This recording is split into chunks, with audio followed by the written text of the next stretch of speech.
watching. I thought you did great. Oh, thank you. In-person performance was. Yeah. Especially when you're the only one doing it. Yeah. Yeah. Right. You're like, did I not get the memo?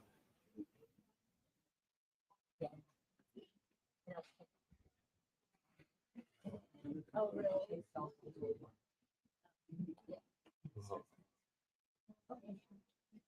Are you staying there? Are you staying there? I'm going to stay here for right now. Yeah, I was just We gonna- have to okay. do. So you're gonna move in here for the Then I first. may just.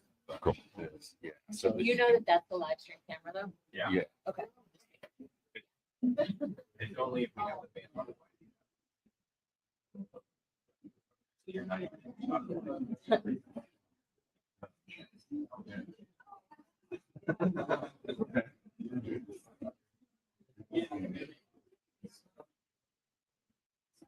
I don't want to walk in front. Now with a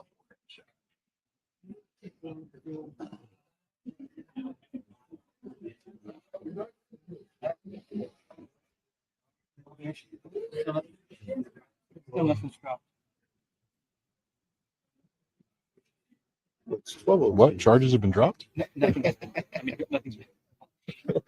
nothing has been released, posted. filed. How fast would everybody run out of here? Oh, we got the wrong guy. Charges have been dropped. Okay, bye.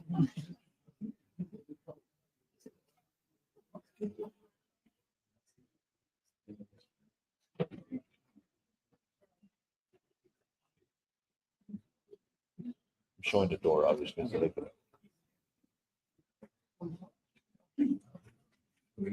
No.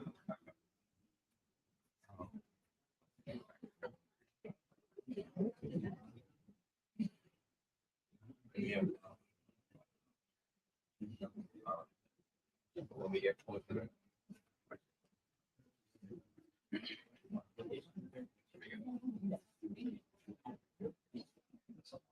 Good morning, everybody. Don't go live yet. We're going to be a little bit delayed. We're in the process of not only filing the documents, but also printing them so that you have hard copies. Since it's so close to the news conference, we want to print as many as we can. And we're also going to be posting it when it is filed. But unfortunately, that means that the news conference is going to be delayed probably another 10 minutes or so. So we just ask for your patience as we continue to get that process going and completed so that we can continue and Jeff can appear before you. Again, to answer some of your initial questions, Jeff is the only one who's going to be speaking. He will take questions afterwards. He will go through the charges and list them for you, and then we'll open it up to questions, and we'll try to do it as orderly as we can. So we appreciate you being here, and we appreciate your patience as you go through this process with us. We'll be right back with you.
Okay, ladies and gentlemen, we're about to begin.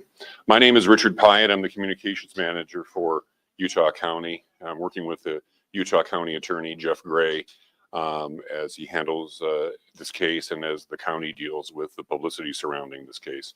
We appreciate your being here. Jeff will enumerate the charges and detail what the county's findings are up to this point. And then he will take questions. The number of questions may be limited, however. I may cut it off. I may assist him in helping to pick the people who are asking the question. We just ask that you keep the questions to the process of what we're talking about and refrain from asking questions that speculate or get into the political dynamic of the case. For Utah County, this is a murder case, and we're trying a murder case. We're trying to keep the questions to that, but I understand that you're under pressure and have a lot of different questions, and we'll try to answer them. We're joined today by our sheriff and our prosecution team and our county commissioners. Jeff is going to be the only one speaking right now, and I'll introduce right now County Attorney Jeff Gray.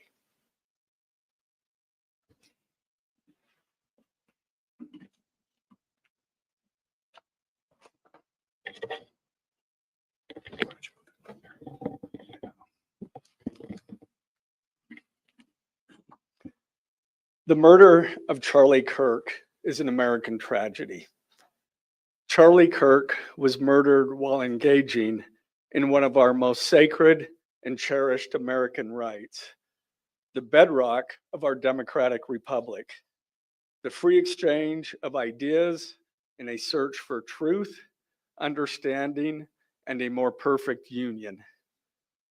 It is also an offense against the state and to the peace and enjoyment of the people of Utah and of all those who visit here.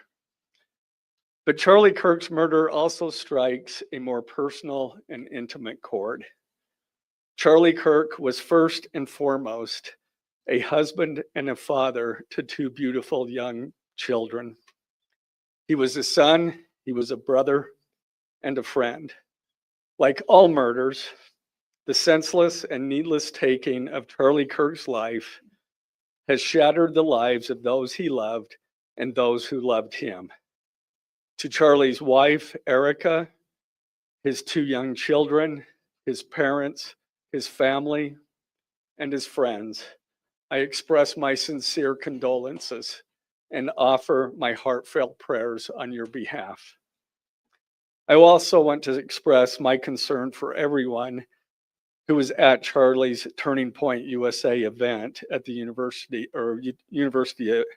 Utah Valley University, and all who have been impacted by this tragedy.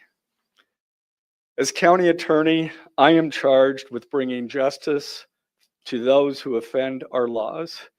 I am charged with bringing justice for those who are harmed. I am charged with bringing justice for Charlie Kirk. I am committed to these aims. I take this responsibility seriously.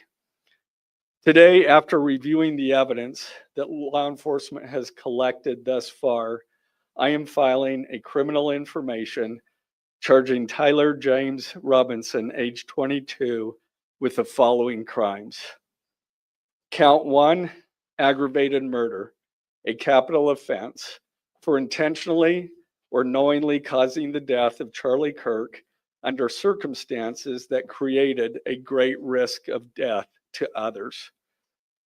Count 2, felony discharge of a firearm causing serious bodily injury, a first-degree felony. The state is further alleging aggravating factors on counts 1 and 2 because the defendant is believed to have targeted Charlie Kirk based on Charlie Kirk's political expression and did so knowing that children were present and would witness the homicide. The state is also charging defendant with count 3, obstruction of justice, a second-degree felony for moving and concealing the rifle used in the shooting. Count 4, obstruction of justice, a second-degree felony for disposing the clothing he wore during the shooting. Count 5, witness tampering, a third-degree felony for directing his roommate to delete his incriminating texts.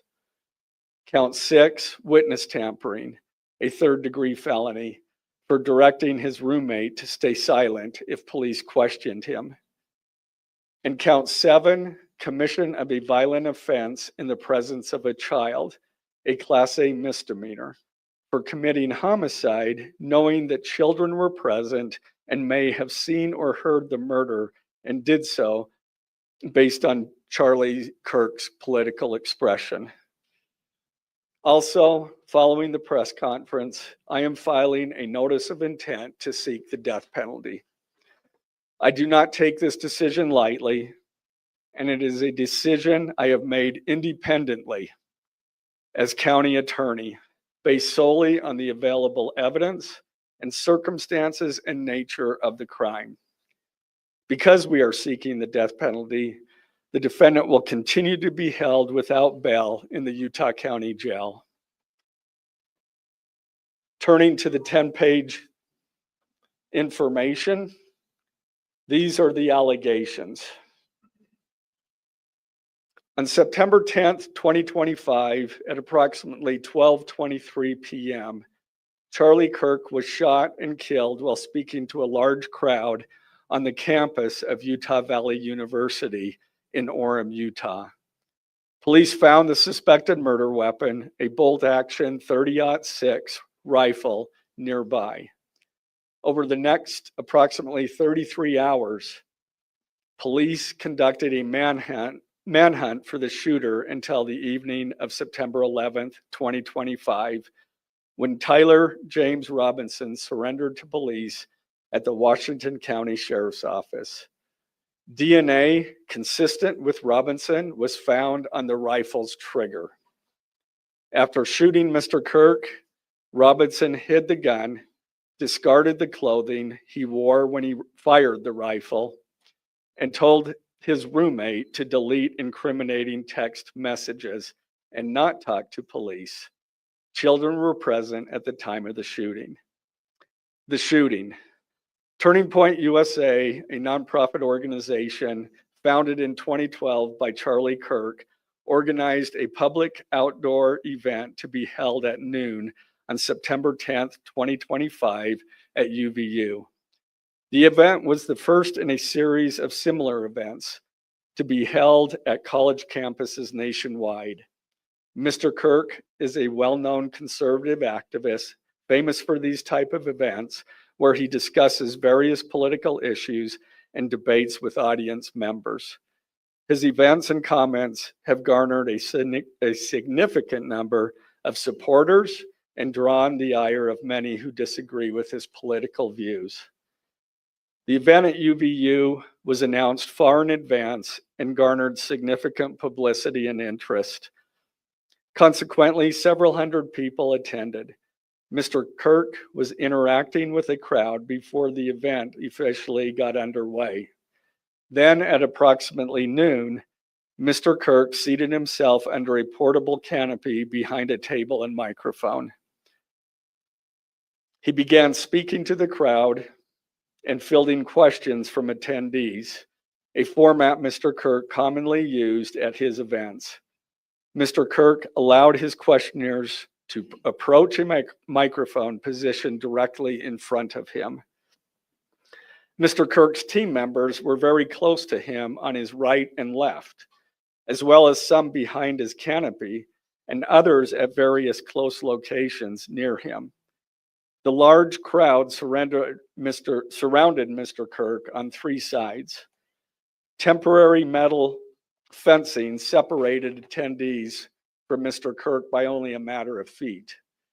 Directly above and behind Mr. Kirk was the UVU Hall of Flags, an indoor walkway spanning several hundred feet with floor-to-ceiling glass windows which overlooked the plaza where Mr. Kirk was seated. People were in the walkway at the time of the shooting.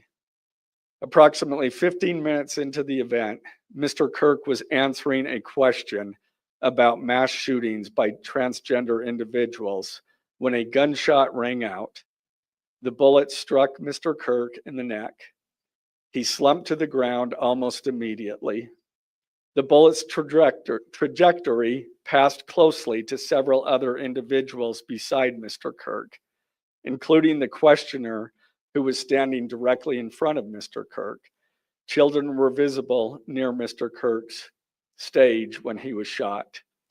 Mr. Kirk was rushed to a nearby hospital where he was declared deceased. The medical examiner's report is still pending. So UVU surveillance. So at the moment of the shot, a UVU police officer was watching the crowd from an elevated vantage point. As soon as he heard the shot, he began to scan the area for threats. Believing the shot came from a rifle because of its sound, he looked for potential sniper positions. He noted a roof area approximately 160 yards away from Mr. Kirk as a potential shooting position and rushed there to look for evidence. The suspected shooting position is adjacent to an open, publicly accessible walkway. To access the suspected location, a person must climb over a railing and then drop to the roof only slightly below. The UV officer climbed over the railing and down onto the roof. He then walked to the suspected shooting position and confirmed a clear shooting corridor between the position and Mr. Kirk's seat.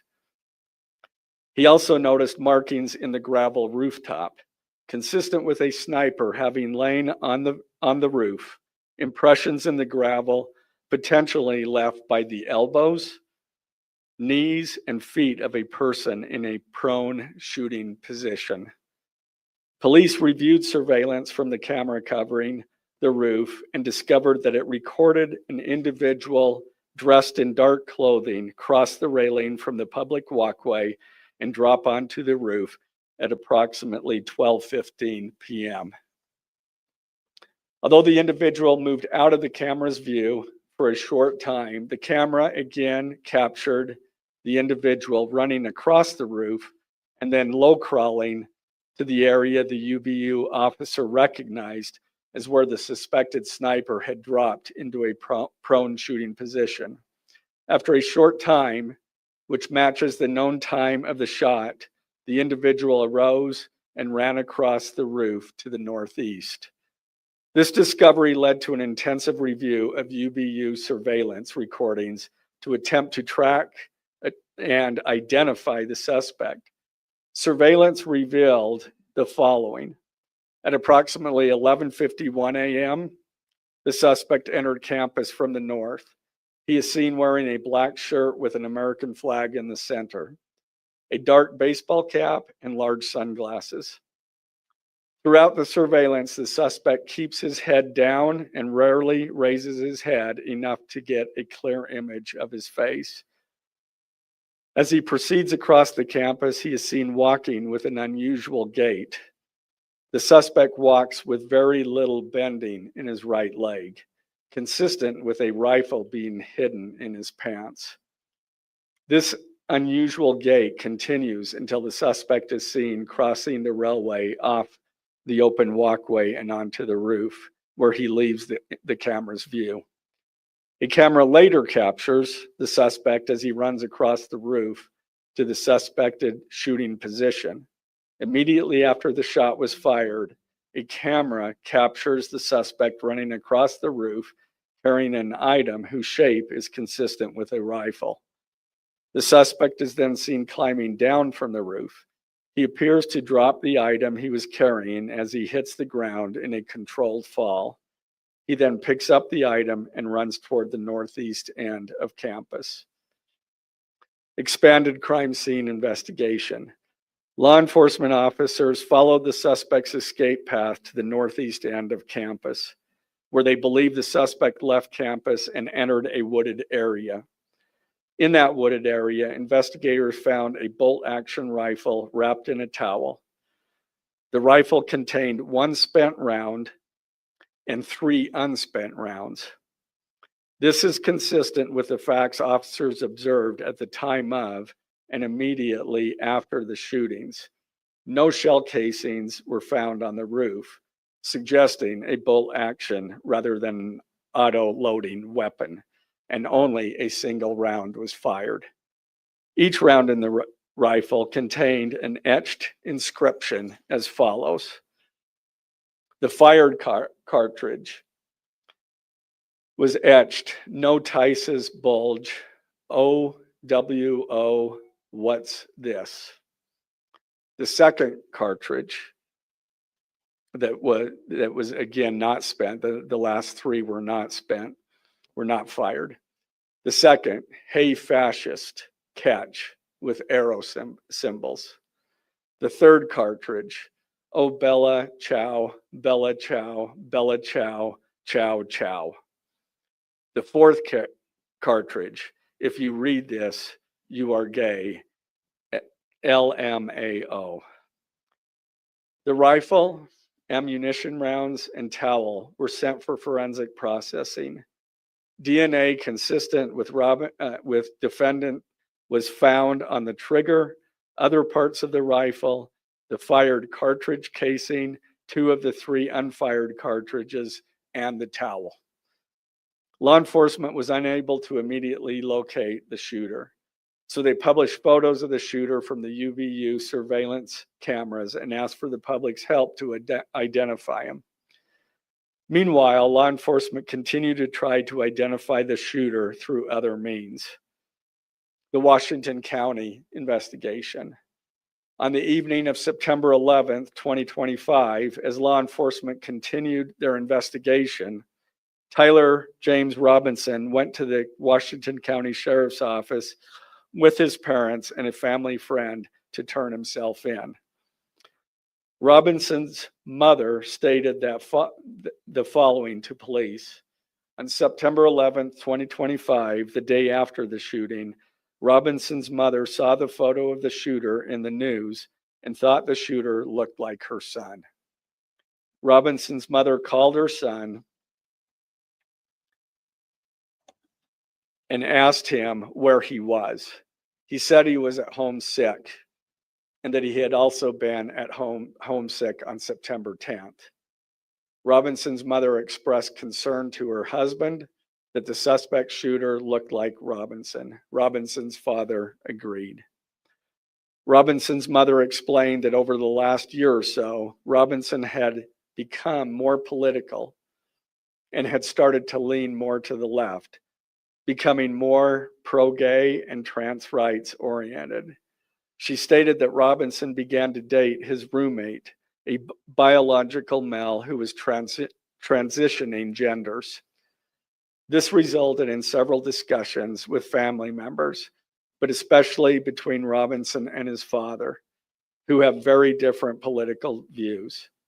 In one conversation before the shooting, Robinson mentioned that Charlie Kirk would be holding an event at UVU, which Robinson said was a stupid venue for the event. Robinson accused Kirk of spreading hate. Robinson's father reported that when his wife showed him the surveillance image of the suspected shooter in the news, he agreed that it looked like their son. He also believed that the rifle that police suspected the shooter used matched a rifle that was given to his son as a gift. As a result, Robinson's father contacted his son and asked him to send a photo of the rifle. Robinson did not respond. However, Robinson's father spoke on the phone with Robinson. Robinson implied that he planned to take his own life. Robinson's parents were able to convince him to meet at their home. As they discussed the situation, Robinson implied that he was the shooter and stated that he couldn't go to jail and just wanted to end it. When asked why he did it, Robinson explained there is too much evil and the guy, referring to Charlie Kirk, spreads too much hate. They talked about Robinson turning himself in and convinced Robinson to speak with a family friend who is a retired deputy sheriff. At Robinson's father's request, the family friend met with Robinson and his parents and convinced Robinson to turn himself in. The family friend spoke to police and reported telling Robinson that it would be best if he brought all evidence with him to the sheriff's office to avoid police having to search his parents' home. The friend also asked Robinson if he had any clothes that were related to what he did. Robinson replied that he had disposed of the clothes in different areas. The roommate. Police interviewed Robinson's roommate, a biological male who was involved in a romantic relationship with Robinson. The roommate told police that the roommate received messages from Robinson about the shooting, and he did provide those messages to police.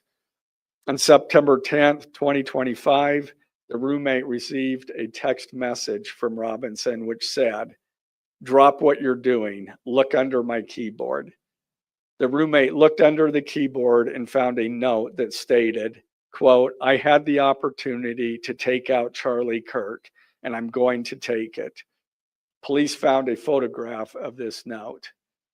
The following text exchange then took place. After reading the note, the roommate responded, "What? You're joking, right?" Robinson, "I am still okay, my love, but I'm stuck in Orem for a little while longer yet. Shouldn't be long until I can come home, but I gotta grab my rifle still. To be honest, I had hoped to keep this secret till I died of old age. I am sorry to involve you." Roommate, "You weren't the one who did it, right?" Robinson, I am. I'm sorry." Roommate, "I thought they caught the person." Robinson, "No, they grabbed some crazy old dude, then interrogated someone in similar clothing. I had planned to grab my rifle from my drop point shortly after, but most of that side of town got locked down. It's quiet, almost enough to get out, but there's one vehicle lingering." Roommate, "Why?" Robinson, "Why did I do it?" Roommate, "Yeah."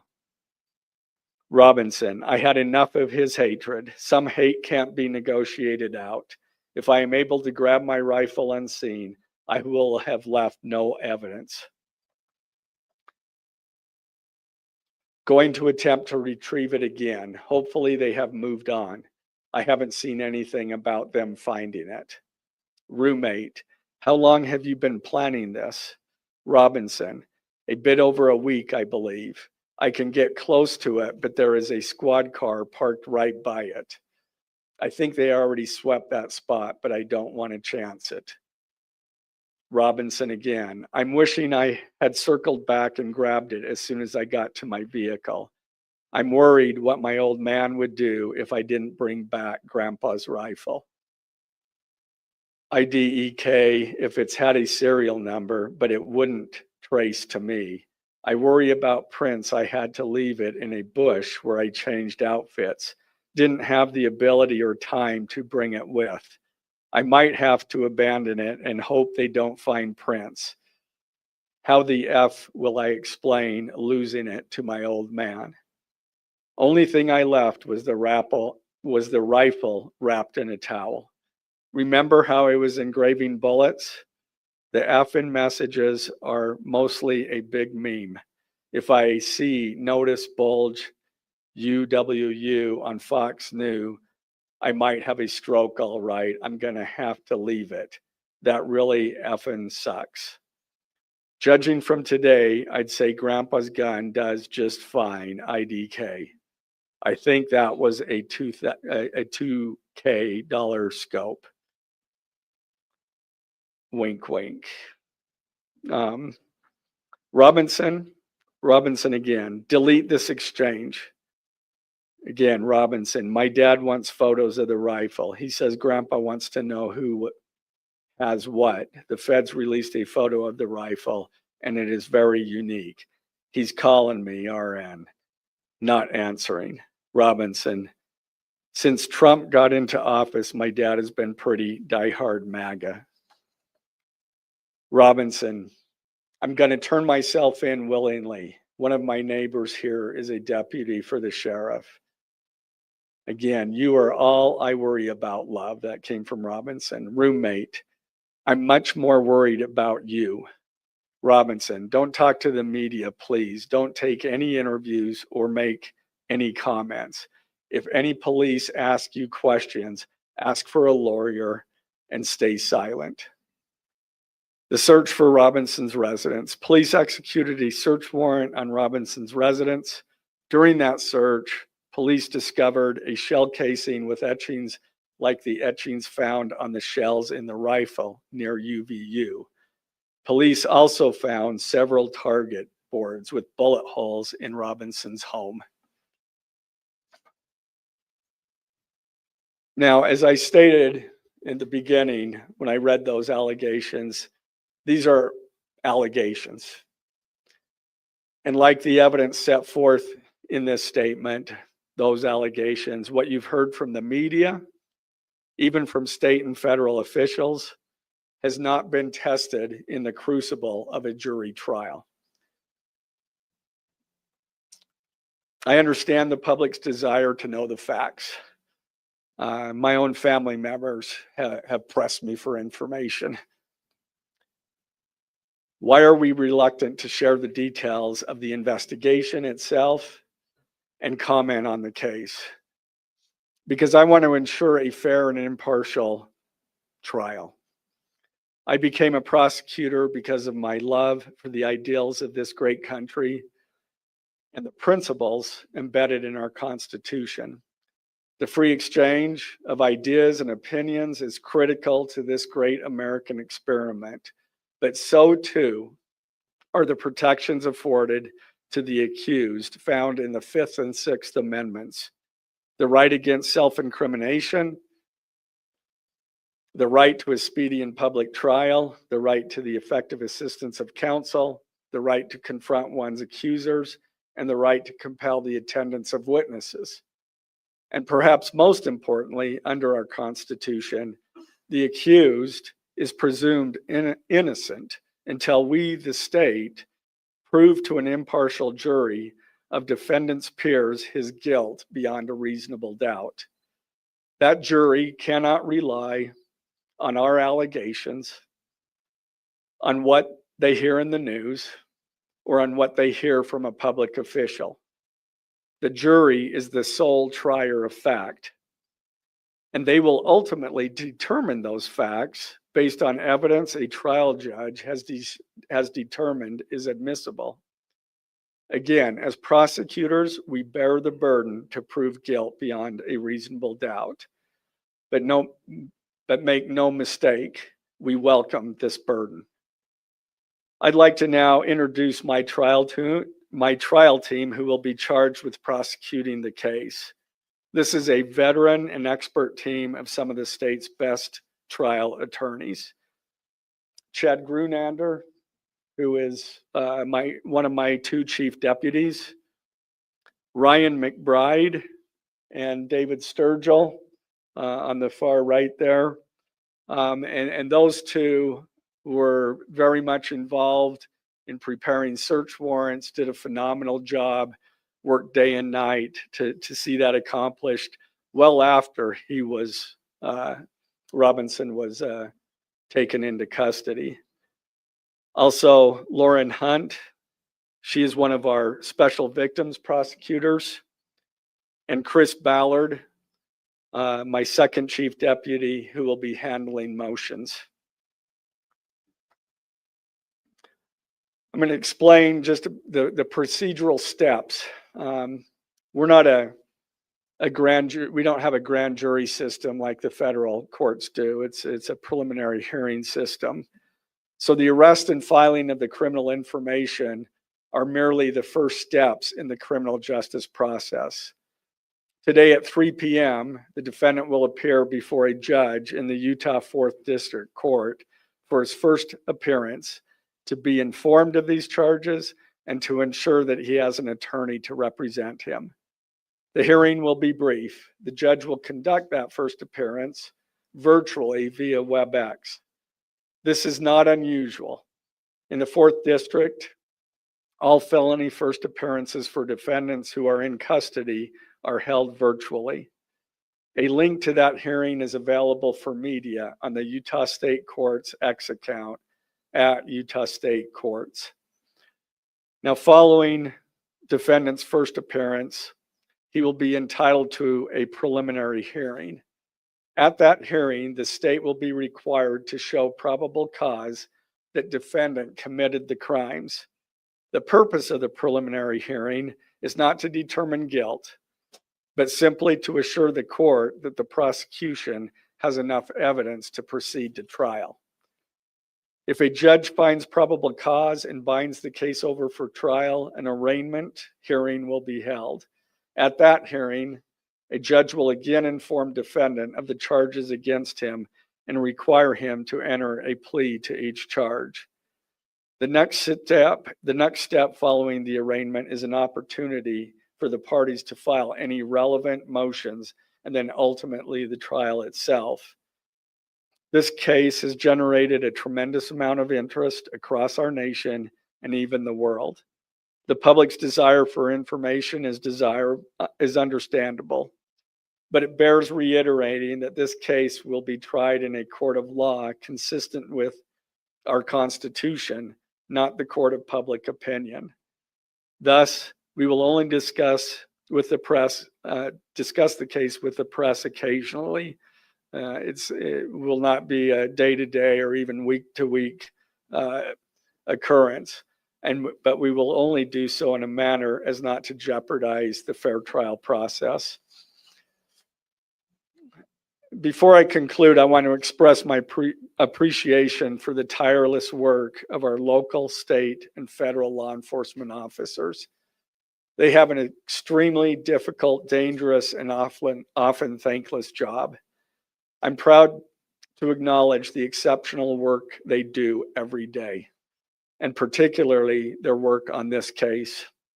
It was truly a marvel to witness. Their skilled work and dedication have brought us to this point. I'm also grateful for the leadership demonstrated by Bo Mason, the Commissioner of the Utah Department of Public Safety, FBI Special Agent in Charge Rob Bowles, Utah County Sheriff Mike Smith, our local police chiefs, and Felice John Vitti, the acting U.S. Attorney for the District of Utah. I'm also grateful for the support of our Governor, Spencer Cox, and our Attorney General, Derek Brown, who is standing behind me today and has offered his support and resources as we proceed to trial. Finally, I want to thank our Utah County Commissioners, Amelia Powers Gardner, Brandon Gordon, and Skylar Beltran. They too have pledged to assist with the resources needed to successfully prosecute this case. I will now take a few questions. For questions, ladies and gentlemen, just really fast, if you could identify yourself and what are Carter Evans from CBS News. Did Okay. your investigation uncover any individuals that may have known about this shooting in advance? They are still looking into it. It's an undergoing investigation. So is that a possibility? They haven't ruled that out. Sir, Ed Lavandera with CNN, the text message, the exchange with the roommate, can you kind of give us a sense of, did that happen over several hours? Did that happen before? I don't have that information. Emily Anderson, I know acknowledging that you made this decision to definitely independently, did you hear it all from the Trump administration or Governor Cox's administration as you were working on this? I talked to officials from both administrations, but I was not pressured to make a decision. I understood their feelings on it because it was in the news, but we didn't really discuss that. Mr. Razorback, the FBI director, do you have any indication that transgender issues played a role in the motivations for this shooting? I'm going to stick to what I just stated in my public, in our information. I think that is pretty much set forth there. Mr. Gray, Ben Winslow, Fox 13 News, just asking, are you planning to file additional charges against anyone else in connection with this? Again, we don't have any information at this point of additional suspects, but I know that our law enforcement agencies are continuing to follow leads. Mr. Gray, the FBI director today said that you are, quote, or that other people, a number of people are being investigated and interrogated. So it seems that there are people who might be up for prosecution. Yeah, I'm not. Do you think the suspect was a lone wolf, or could this be part of a? I can't comment on that. I'm not aware of all their investigation. I just know that these agencies are continuing to investigate this case and follow all leads. BBC News Times would like to know, how does this That's up to the feds. They have different charges and they're reviewing the evidence. And after they review the evidence and the law, they could file charges, but I'm not privy to exactly what they're looking at. Dennis, help me with the BBC. You spoke a lot about text messages with the roommate. The governor previously said the roommate is cooperating, but could we see charges against the roommate? Again, I'm not prepared to answer that question.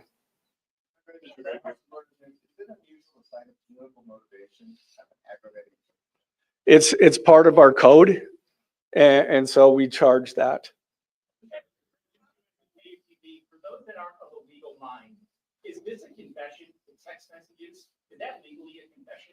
And is he cooperating since he's been taken into custody? Ultimately, a judge will determine that at trial. And cooperation, has he spoken at all? Has he been cooperating?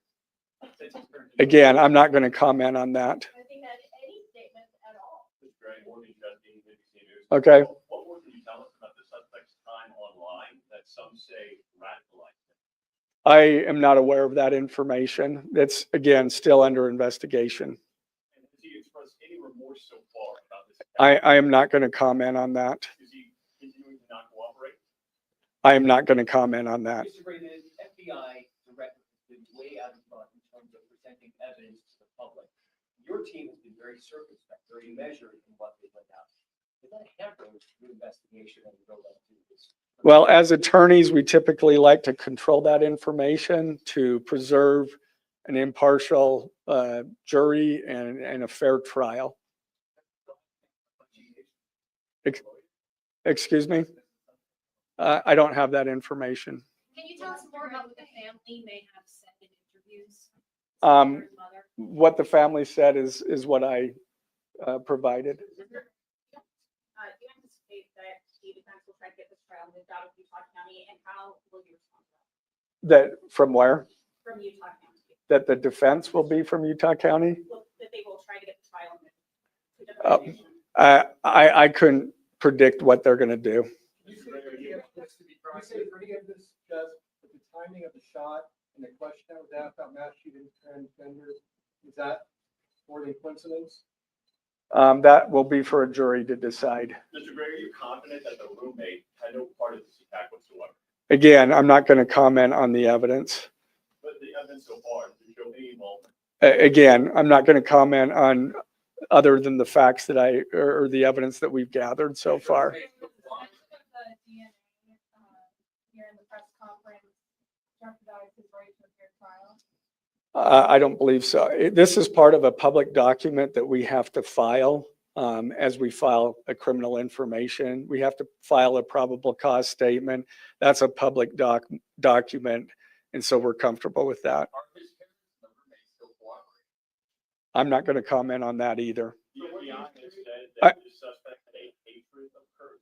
What else can you share about that? I can't share any more than what I've already said. Is it I- a precise shot? Do you have any evidence that he went places to practice or have practiced units for shooting that's given insight to how he prepared? The evidence that I'm willing to share is what I just read in our statement, and it's in the Gentlemen, I'm information. afraid we're going to have to cut it off there.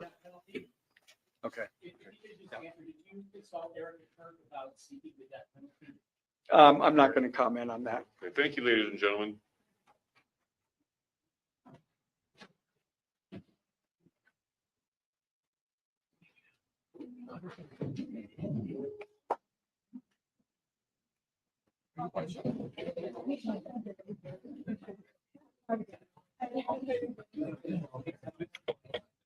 Hey, Jack. The